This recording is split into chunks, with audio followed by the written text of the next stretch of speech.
Today we have with us Dr. Dixie Melillo, the one, the only, the world-famous surgeon and the co-founder of The Rose. And we're here today to celebrate our 39th birthday. Dixie, do you realize you were 39 years old when we started this thing? Yeah. I mean, I was thinking I was like 36 something, yeah. But 39 is a very special year. This is like half our life we've been half doing our this. life. I know we've been doing this. So, thank you for all that you've done over these last few years. You know, we actually started The Rose in October of 1985. Mm-hmm. That's when we did the Doing Business ads. Do you remember? It cost us a whole $11. Ooh. I mean, that was big time money for us. Yeah. And then we got our nonprofit in 1986. And then we opened our center just a few months later, but it was already 1987. So it has been a journey. Now, I'm here to ask you some questions today. Well, I think that what's real important, I don't know if people on how we got going with this. You know, I mean, I was doing surgery at Bayshore in Pasadena, and they kept sending me people that had lumps, breast lumps, because I was a woman, and then I was having trouble getting anybody to take care of them or biopsy. No one would biopsy these people.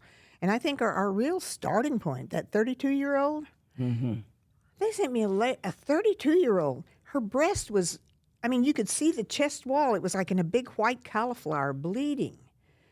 And Dorothy was assigned to make people like a woman surgeon at that time. So, and she did a lot of photography. I said, Dorothy, come here. You got to see this. You're not going to believe this. Because even at Galveston, which is the charity program of the world back then, nothing I'd ever seen was like this. And she took a picture of it, and we both decided we have got to make early detection But Dixie, you had seen some bad cancers. Oh yeah, a lot of bad cases, but that was my first time. Yeah, and I kept thinking, I don't know what I'm even taking here. You know what's happened? Yeah, it was as though her breast had exploded. We didn't even have a mammogram machine at that time. They did X-rays of the breast on something you do the foot with, which was like 47 rads. It wasn't us. It was the hospital we're talking about. No, the hospital. Yeah, I know. All the hospitals. It wasn't just this hospital. I know. They just didn't do it. But I knew in Galveston we had a mammogram machine. Mm-hmm. And so Dorothy and I both decided, I said, well, I didn't. I told Dorothy we had to, and Dorothy always finds some way to make it happen. I didn't go into that administrator's office and say, you've got to listen to me. Well, I mean... He sat in that desk and he was trembling. Oh, I doubt that. He was. I doubt that. Because you were on a roll. You wanted a dedicated unit. Now, you got to remember, you were a general surgeon. Yeah. Now, general surgeons have a real high up there in that chain of command with hospitals because you make a lot of money for them. Oh. But you were not a radiologist. No. And the radiologist said, what? This surgeon is wanting to get her own mammogram machine? We can do them just fine. We know what we're doing. Oh, boy, did I walk around on tippy toes for a while there. You know, that was my job. And I had to be nice to everyone. But you didn't. So you went in there and told him, we got to have this. And you kept at it. Well, we did. And then, you know, I think Oh, no, but the best part of that was when you said... And he said, well, we probably can't even get people in here. Oh, yes, we can. We can get people in here. Those women will just come rolling in. Well, we're going to have to charge a regular price, $160. Oh, no, we're not. We're going to have to charge less. Dr. Melillo, you're asking me to go buy this expensive machine to build you a building, to make it all happen, and we're going to charge them less than everybody else. Oh, we got to do that. That's the only way we're going to get in. Remember, I volunteered you to go give talks with me in the community. Yeah. So that people would come in, you know? I know. It the was days driving of a slide Daisy. projector, and we had to even carry our screen with us. I mean, we were like a traveling circus. We were. And sometimes only one or two people showed up, but by golly, we gave them the talk anyway. You gave them that talk. That is right. Well, now, that was in our first years, though. Yeah. What other milestones do you think Well, about? I think the neatest thing was, you know, when we would see a cancer that we knew was a cancer, we could send them to the hospitals. And the hospital would do the biopsy and then take care of them, you know. Well, that didn't last long. And so, as usual, I said, Dorothy, we've got to be able to do the biopsies. And so we got to have an ultrasound machine. Then we can show them it's cancer. So somehow you got us an ultrasound machine. Somehow. And then I said, Dorothy, we got to do biopsies with the ultrasound machine. And somehow you got us that. And then I said, but some cancers don't show up on ultrasound. We got to have a stereotactic machine.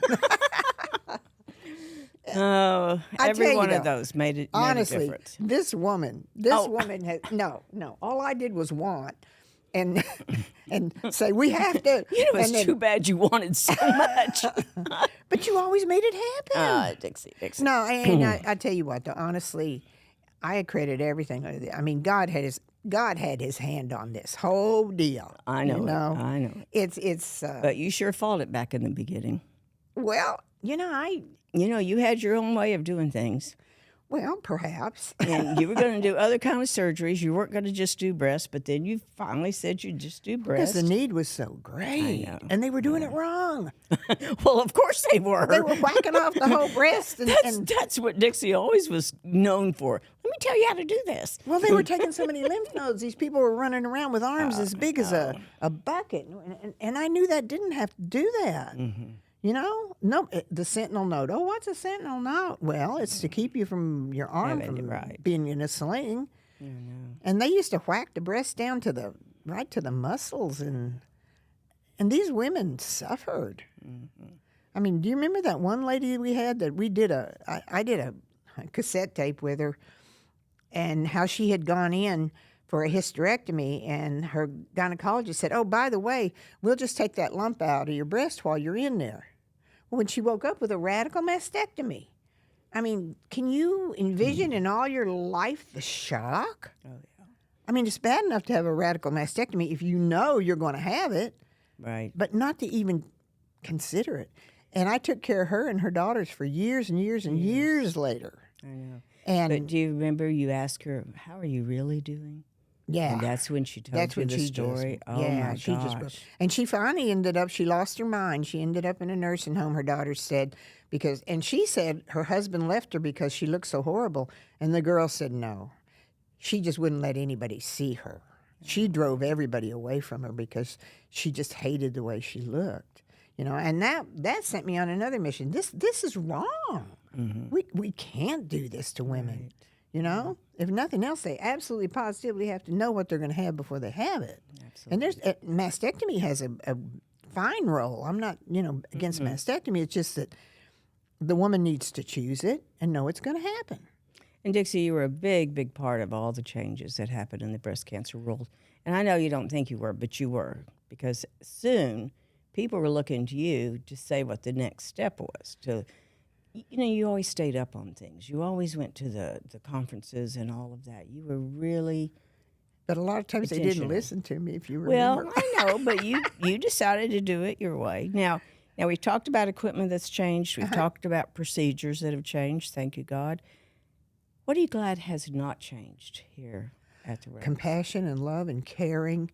That's, if we ever lose that, we're gone. Yeah. And most of the charity places, they do good work. They do adequate work. But nobody holds their hand or hugs them or, I know. And when I tell my girls upstairs, I said, "Oh my God, we got this young girl. We got to get her in." They move heaven and earth. I know. They stay late. That's something that I hope never changes. I know. Never.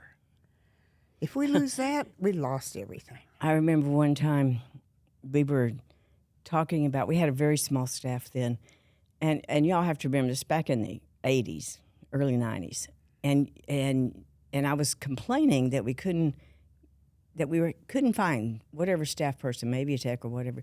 And you said, "Well, my gosh, I don't know why, because we pay them so much."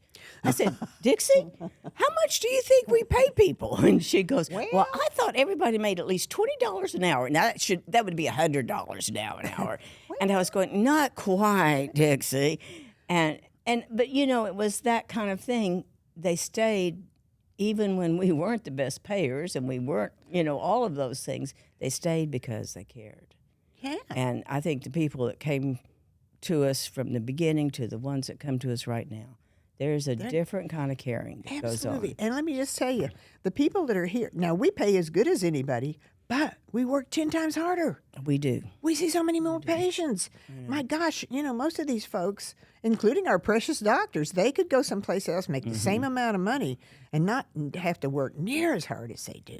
Yeah. So, I mean, the good thing about working with people that they're there because they care, not because they're not in it for the money, These are people who want to work, who care about human beings. I know. Yeah. I mean, it is, you can see it. And that's the number one response we get on our surveys. Yeah. And when people send us compliments, or they always talk about it, really felt like a caring place. And I think not being in that purely clinical setting helps too. Yeah. So I have some questions here that some you of the go right staff ahead. have pulled together for us. If I don't have an answer, I'll make it up. Dixie, could you stay focused here for just a few minutes? Yes, ma'am. Well, let me see this one. We want to know some of the obstacles that were in our way when we were trying to get the Rose going. Money. And some of them Money. money. Money. Okay, money. we got that covered. And then what are some of our miracles? Oh. I mean, Ron Smith. I mean, it's like God always puts the right people at the right place when we needed them. And how many times have we sat there and said, "Oh, I guess this is it." I mean, and then I'm glad you're admitting that. Oh yeah, no. Because she always said that. I said, "No, God's going to send us somebody." And I'd say, I wish God would tell me today who he's we should sending. get with the program. And then, like the anonymous donor, Oh, yeah. I mean, every time we have thought, okay, well, we did good. I mean, we tried. We did as best we could. And, if it goes under, that's okay. We still try. And then, boom, some miracle would happen, Oh, it did. Over and over again. It's just... the time when I thought the Rose might not survive, and you won't even remember this, was when you got kind of down. I don't know if you can. I see you sitting in your office, and you said, "I don't think I want to do this much anymore. I can't tell another person, another young woman, she has breast cancer." And Dixie, this is why I knew it wasn't us, but it had to be us, because things started to go badly. It was like you had pulled your energy away because you were in such grief. And something else happened, someone talked to you or something, and you said, okay, if that's what I got to do. But that's when you really decided. I will never forget feeling like, oh my gosh, our dream is going away, because it took both of us. Absolutely. I don't care what you say. Oh, absolutely. But boy, that was, when I think of all the women you've had to tell them they were diagnosed with breast cancer, gosh. Well, I'll tell you, the thing that's like a knife in the heart, though, is if you tell somebody they got breast cancer, but you can't get them any help. I know. And And in those early days, you're right. We had the hospitals that would, and then they didn't take them. That was probably when they started pulling back. And, Yeah. Then we had to show them that the people actually did have cancer. Yeah. We had to do our own biopsies and give them a path report. And for a while that worked. It worked. But now it's really getting tough again. It is. And when I think about the times that you went to Congress, the times I went to the Texas legislature, just to get some of these bills that help us now, and they're all involved in Medicaid. Mm-hmm. We got to remember that. Medicaid has a place in this world. Yeah. And it definitely does for us. Half of the 400 women or 500 women that we diagnose every year are uninsured. And we count on that program, that breast and cervical cancer program, to help get these people in. And it's Medicaid any way that you look at it. Mm-hmm. So let's hope that's one of the programs that is able to survive what's going on. Oh, absolutely. I honestly think just even in our diagnosis and treatment, I think this would be a good model. I mean, what this times have shown us is that you really can't depend on the government, because at a whim they can just pull the rug out from under you. I think the Rose is a good model for. Now, we don't have the treatment, but for the diagnosis, we have the community support. We have the people that, really want to do what they're doing. I mean, this would be a good model for, like, diabetes, Alzheimer's, be a nonprofit, have people. St. Jude's for children's cancer. I mean, they take care of people. You don't have to have a wallet biopsy before you go to St. Jude's. That's true. You shouldn't have to have a wallet biopsy. You talked about that for a long time. It is so crazy. You're sitting here with a monster on your chest, and you could absolutely be cured and live for a long, long time if somebody would help you get that thing off your chest, because there's no way you can cut it off yourself. I mean, can you imagine what a desperate, awful, agonizing feeling that you can't get away from it if it's on your chest. Like and other cancers are you're afraid of other cancers, but this one is staring you in the face. This one is, you can touch it. You know it's there. You know it's different. You see it progress. You see it eat through the skin and bleed, and you could have been cured had you had money. It's always a matter of money. Making cancer history if you have a lot of money in insurance. Well, Dixie, that is the way of our world. Well, right we now. need to change it. Okay, so how are you going to change it? We're going to build a St. Jude's for breast cancer. Okay. And I'm retiring in 6 months, so you better get this done you fast. will still be around to help. Oh, yeah. You will give me guidance. So what's something we always disagreed on? That we disagreed on? You always wanted a hospital. I always said we needed a Rose in every hospital. Well, that's true, though. Both of that's true. Dixie, this has been our number one disagreement for our entire relationship. No, I knew you'd come around. No. Lord help me. Well, it wasn't the right time. All right, wait. We're gonna go back to our questions here. Okay. What story about a donor or a volunteer still moves you to today?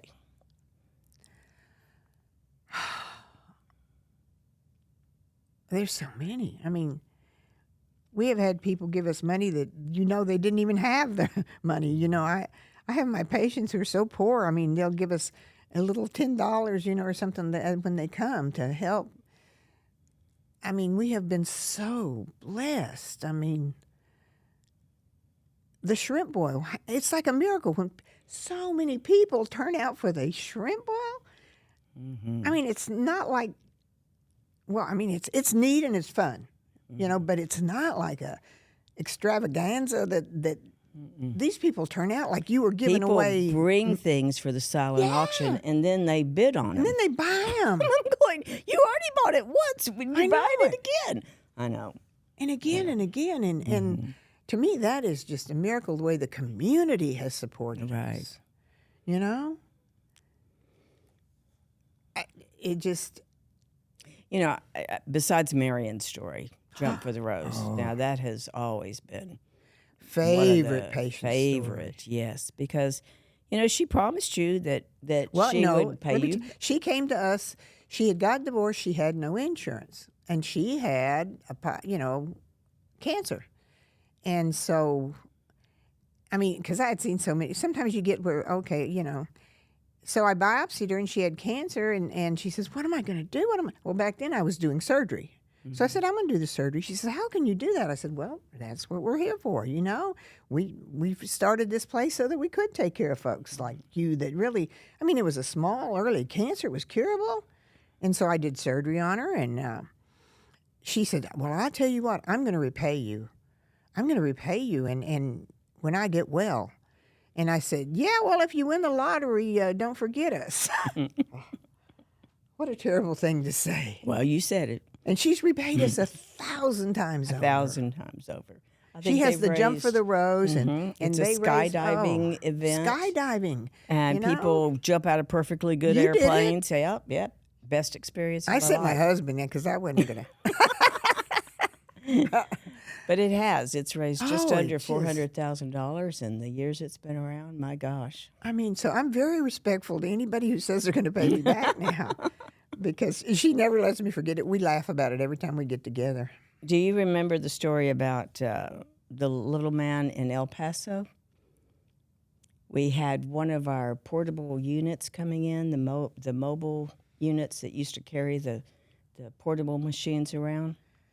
And so he's coming from Arizona, bringing the Sprinter vehicle that has the rose on the side of it. And he pulled into a gas station, got his gas, and this man pulled up right next to him in this beat-up old truck. And he was holding this dollar bill out the window. And he said, "For the rose, for the rose." Aww. And the man said, he didn't speak much Spanish, and the guy sure didn't speak much English. And he was going, I'm not the rose, no. And he's pointing to the sign, and he's saying, "Help my mother, for the rose, for the rose." Oh, my gosh. That guy put the dollar on his dashboard, and just all the way from El Paso to Houston thought, how did that happen? For him, it was a small miracle to have met someone that cared that much a dollar.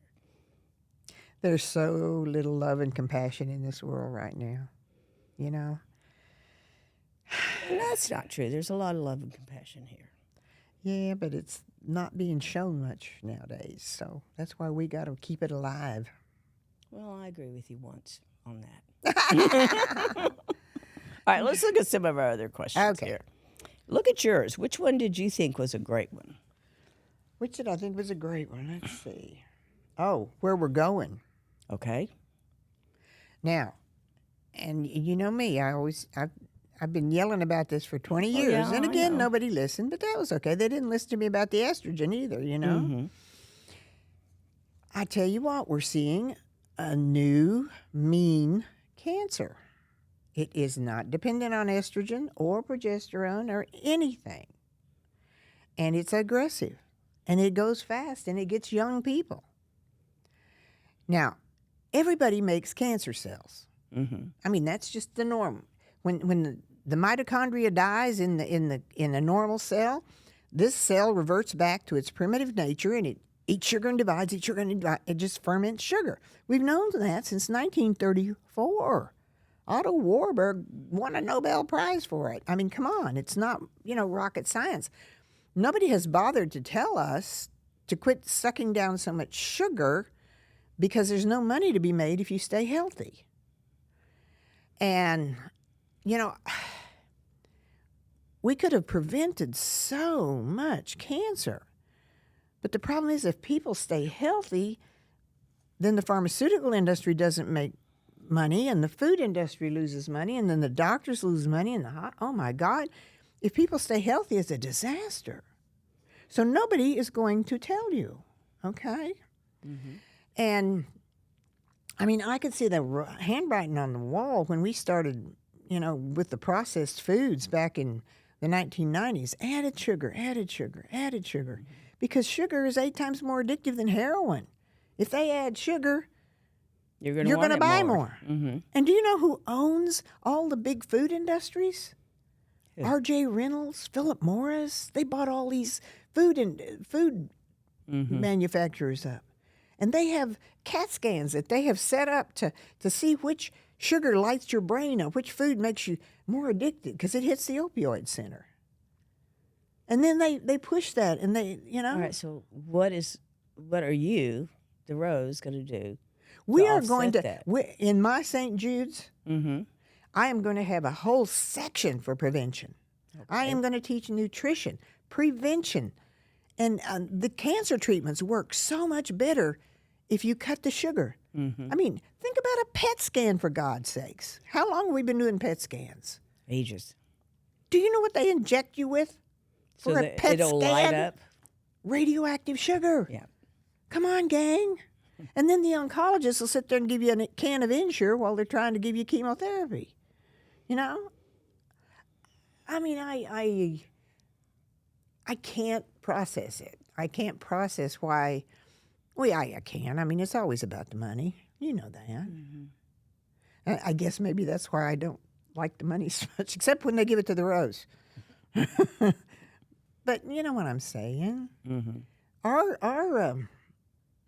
Our industries have so deteriorated to where, about 70 to 80% of Alzheimer's dementia, of which we have an epidemic, and we have no medicines that really are effective, could be prevented. It's insulin resistance of the brain.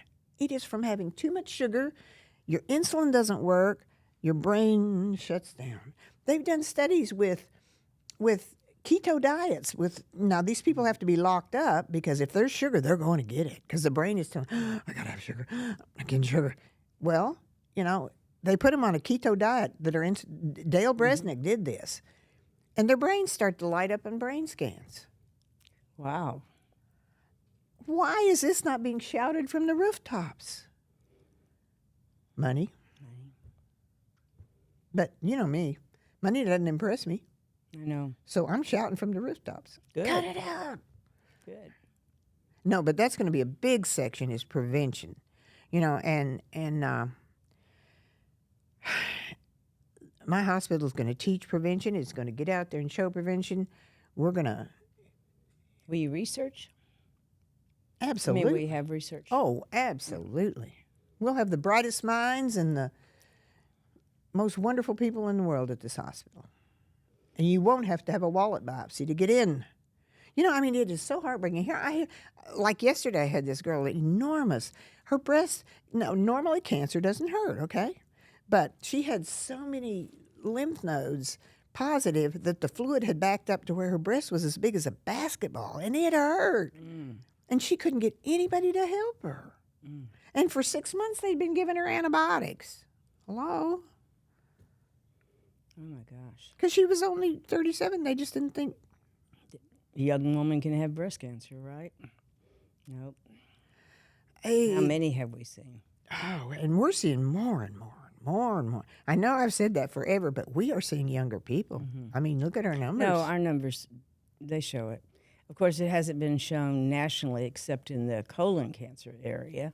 Oh, but it's going to be. It will be. Yeah. Trust me. Yeah. All of this stuff. All right, But- Dixie, so you're going to have your own hospital, major prevention, Yes. focus. What else? I don't know. You're All right, asking I me will too tell far you ahead. something. What else? I will What tell you else? something that Okay, tell me that something I else. always regretted we didn't have the funds or the shared partners or whatever it took. Yeah. Was that we really never had, but that one time, a way to offer mind, body, spirit. Oh, so important. I just that was so important, and I know for you and me, that spiritual side has been a biggie for a long, long time. Listen. Oh, And yes. we know every word you say, your body hears. We know the things that can happen, but we as the Rose were never really able to crack that nut. That's going to be going to be a very important thing in the hospital too, because a neurophysicist who taught in medical school, Bruce Lipton, Oh yeah, he wrote a book called The Biology of Belief. The man was an atheist, and he set to prove about that there's no God, that the body works on its own. And what he proved was there's a God, and that your thoughts and your belief change the chemistry of your body where you will even heal better, not get cancer so much. Everything will work better, And I mean, I learned long ago. and beliefs are just thoughts you keep thinking. Yes, but they secrete chemicals in your brain. I know, but I'm saying if you ever get to the point where you understand that, Yeah. then you change your thoughts. Oh, you can change your thoughts, then change your life. beliefs will be different. I mean, and I know right now there's worldwide prayers and meditations going on to heal, to move our world to peace. And the other part of it is being sure what's around you. Toxic people hurt. Toxic news hurts. All of those things, your body has Yes, to ma'am. deal with it in a different way. So, those were the things I think that I wish we could have done. And the other thing I wish we could have done is to have had our own school. We had those seminars for so long for techs or for people wanting to be technologists, Yeah. or having some way that we could have really paid for our employees to go back to college, to go to get other skills. It's not just being a technologist. I mean, everything that we do here is very skilled. And, the more education you have, the Well, yeah, better. and that's why I love the tumor conferences so much, because everybody got to see what it looks like on a mammogram, what it looks like on an ultrasound. And I take medical photographs of some of these bad cancers. And it's not on a cell phone, it's on a regular camera. And I print it up and put it in their charts. It's not something I'm going to put on the internet. Right. But, I mean, and then we present, that's going to be real important, my tumor conference, because I am going to present this. I do what everybody laughs at, they call it a boob sheet. But I take notes about all the stressors that's going on in these people's lives, And to present these people as humans, they're not just number so-and-so, PID so-and-so, but this is a woman who's battling, whose husband left her, and I want the people at work here, because I think it would be so much more encouraging, and they'd understand why. Sometimes people are mean because they're scared. You know? Oh, yeah. But if they would see this as a human and then they see the presentation, we get some weird stuff. We do. Every radiologist that's ever worked for us said, Yeah. I've never seen this kind Never of pathology. seen this stuff. But, where else do they go? They come here. So anything else you wish we could have done that you intend to do now? Oh. I am really satisfied with what we've done. I really, really, I think it's been a miracle. It has. I mean, I sometimes I wake up and I can't believe that, and everybody says, "Why don't you take vacation?" And I go, "What's that?" No, I believe in vacations. The I only time I've had days off in the last year since the pandemic is when I got my cataracts fixed. I would rather be here than any place in the world. I love these people. I know. I've been everywhere. I don't need to see nothing. I don't need no stinking That's a way. vacation. I need vacations. Well, you just do. to No, that's good. Stop That's for a good. little bit, but I don't need to go anywhere. But these people energize me. They keep me going, All right, Dixie, we're celebrating 39 years. Yes, we are. And it's been a wonderful 39 years. It has. And the next 39 is going to be just as good. All right. I believe you. Not all the time, but I believe you on that one. Thank you so much for being with us. Listen, I think the most important thing is always remember that you didn't get here by yourself. It's the hand of God, And yes, God does miracles. In fact, I just had a patient that I diagnosed her a year ago. And, I'm a woman of faith. I believe God heals. Well, she didn't do nothing about it for a whole year. Well, now she's in deep doo-doo, she's in trouble. And she says, well, I thought God was going to heal me. Well, sometimes God sends you a surgeon and a radiologist, and sometimes God works through people. Right. I want to be the hole in the flute that the Holy Spirit blows through. I want to be, when I look back at my life, and everybody laughs at me, but I'm such a little old simple country girl, I mean, the things that have happened to me can only be the hand of God. I mean, my dad has a high school education. My mom dropped out in the 8th grade. I got pregnant when I was 16, kicked out of high school. And God thinks it's funny to take a person like that and make a doctor out of him, That's the hand of God. How would I get to there from here? Well, I could agree with some of that, but Dixie, you had your own way, and you had your own motivation. Well, he motivated me. He motivated me. I think the love of other people motivated you. Well, but God is love. I know. I'm not arguing that. But I mean, when I look back, I just say, I'm not believing. And then they name a school after you. Oh my gosh, that to me, every time I go to that school, it's like, what were they thinking? You know, and that's a miracle. You know, I mean, all of the things that. And now, most of the awards that I've gotten were set up by you. No, they weren't. Yeah, just you that put first my one. name in for this and that and the other, you know. And I appreciate that. Oh, man. Texas Women's Hall of Fame, good grief, you know. Oh, yeah. Melillo, Dixie Henry was a... But, you know, but that also is the hand of God because it gives me the credibility that people will listen to what he wants done. Yeah. So I'm always grateful. I am so grateful that he likes me. I have a big sign in my office that says, Jesus loves you, but I'm his favorite. Oh. But no, we're so blessed. We are just incredibly, and that's why till my last breath, I am going to try to help these people. I understand. You know? I mean, to retire, you got to be tired before you retire. I don't agree with and that. I'm not tired, so I can't. I'm not tired either. No, Dixie. You'll be in there helping me. I know you will. You know, now the main thing I'm looking forward to is being able to say what I want to say without worrying it's going to hurt the rose. Oh, yeah. Because I have some very strong opinions about women's health, how it has to be done better, and I can't do those things when I'm CEO of the Rose.